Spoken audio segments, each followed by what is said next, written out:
Jangan lupa subscribe YouTube channel Metro TV News dan jangan lupa nyalakan notifikasinya.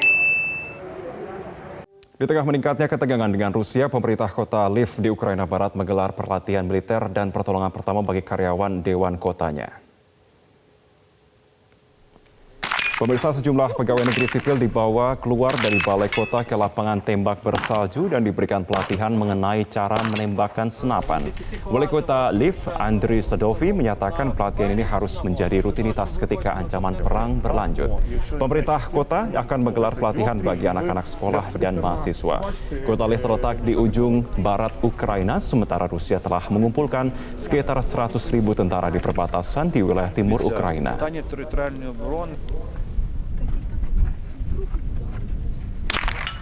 Влучання зброю. Наступний. Ketegangan yang terjadi di perbatasan Rusia dan Ukraina membuat semua mata tertuju pada Presiden Vladimir Putin yang akan memutuskan bagaimana Rusia akan merespon di tengah kekhawatiran perang. Pada hari Kamis waktu setempat, Kremlin menyatakan ada optimisme dalam menyelesaikan krisis di Ukraina setelah Amerika Serikat menolak tuntutan utama Rusia. Namun hingga kini mereka masih membuka opsi untuk berdialog. Seperti yang diharapkan, Amerika Serikat dan NATO dengan tegas menolak konsesi apapun pada poin-poin utama Moskow yang disampaikan pada Rabu lalu yang menolak secara permanen melarang Ukraina bergabung dengan NATO dan penempatan pasukan dan peralatan militer sekutu di Eropa Timur tidak dapat dinegosiasikan. Sementara itu diplomasi terus berjalan, demikian pula dengan manuver-manuver yang meningkatkan ketegangan.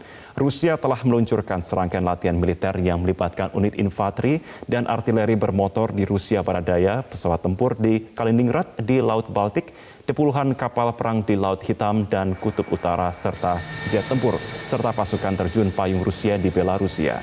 Di sisi lain, pemirsa, NATO menyatakan pihaknya memperkuat pencegahannya di wilayah Laut Baltik dan Amerika Serikat pun memerintahkan sekitar 8.500 tentara dalam siaga lebih tinggi untuk kemungkinan penempatan ke Eropa.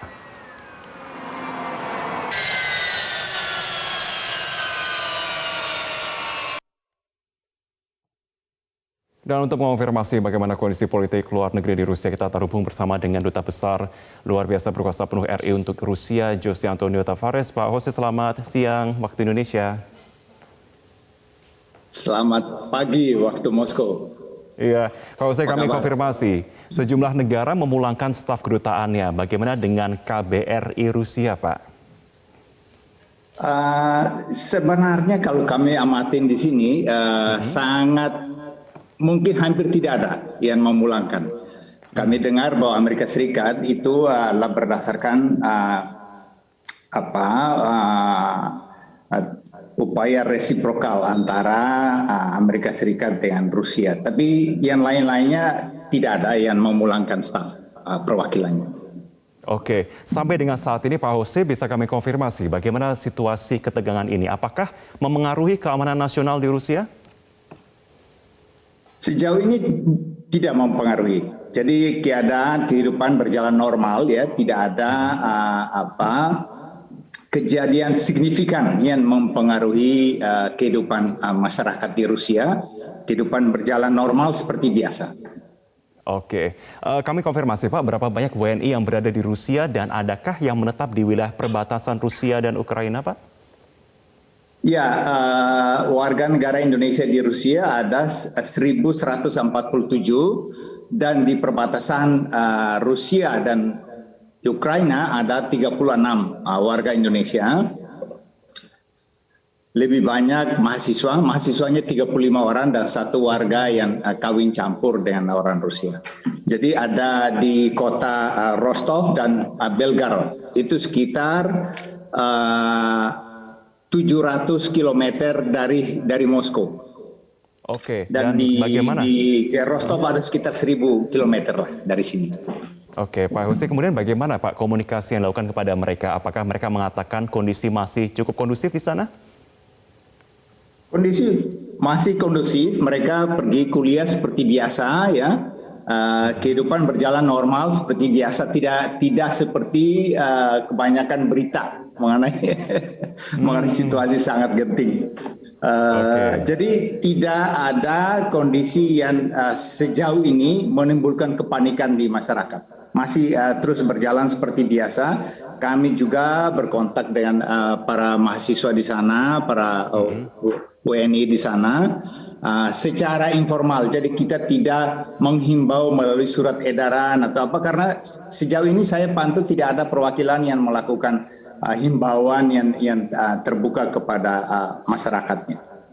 Oke, Pak Husin, menjadi pertanyaan bagi kami di Indonesia, Pak. Bagaimana skenario evakuasi bagi WNI jika situasi suatu saat meningkat tensinya? Jadi memang saat ini kami masih himbauan untuk lebih waspada, jangan terlalu mendekat ke wilayah perbatasan, jadi tetap di tempatnya dan mengikuti perkembangan secara dekat, dan juga terus menjalin komunikasi dengan KBRI terus-menerus. Kami juga menghubungi mereka per WA, komunikasi telepon. Dan apabila situasinya semakin memburuk, artinya bertambah buruk, maka kita akan memindahkan mereka. Itu yang pada tahap ini ada di pemikiran. Seperti diketahui bahwa KBRI Moskow ini lengkap dengan 3 atase pertahanan, ya, atase darat, laut, dan udara, dan juga ada perwakilan dari instansi teknis lainnya, dan kami akan bisa menangani ini dengan sebaik-baiknya.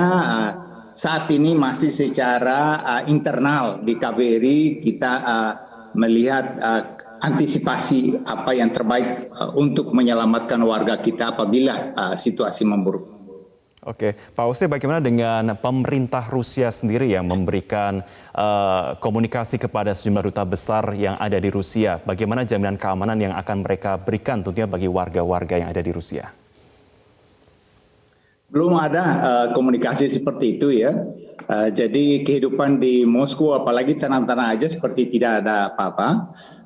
Masyarakatnya juga seperti tadi saya katakan, kehidupannya berjalan normal seperti biasa. Jadi belum ada informasi dari pemerintah demikian.